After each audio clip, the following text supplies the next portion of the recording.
PV égale nRT. Mais quelle est cette équation?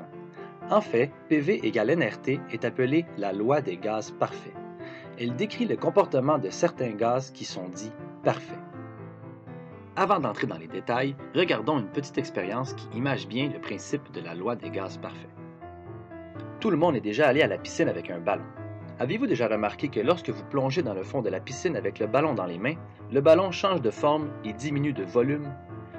Eh bien, c'est la loi des gaz parfaits qui permet d'expliquer ce phénomène, comme nous allons le voir très bientôt.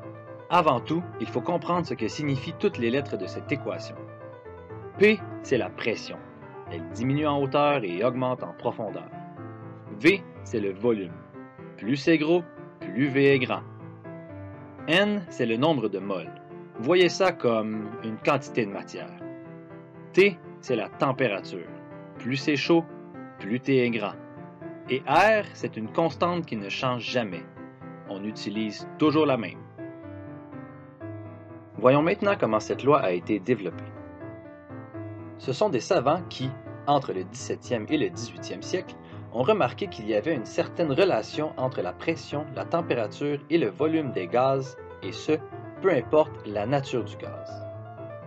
Aujourd'hui, la loi des gaz parfaits est déduite de la théorie cinétique des gaz, mais c'est compliqué, donc nous n'allons pas entrer dans ces détails.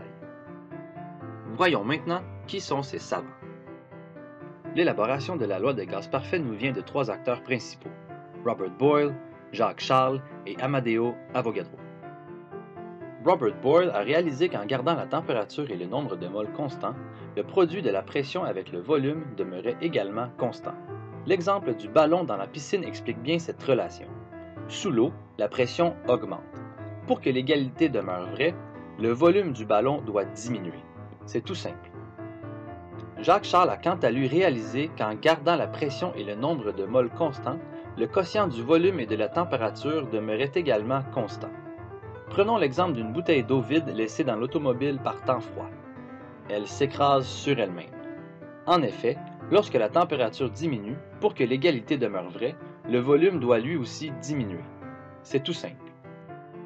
Amedeo Avogadro a finalement réalisé qu'en gardant la pression et la température constantes, le quotient du volume et du nombre de moles demeurait également constant, peu importe le gaz.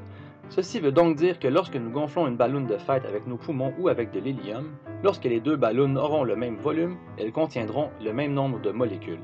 C'est tout simple. C'est donc en mélangeant le génie de ces trois hommes que la loi des gaz parfaits a pu être postulée. Et gardez les yeux ouverts, les répercussions de cette loi sont visibles partout autour de vous. Saurez-vous les discerner?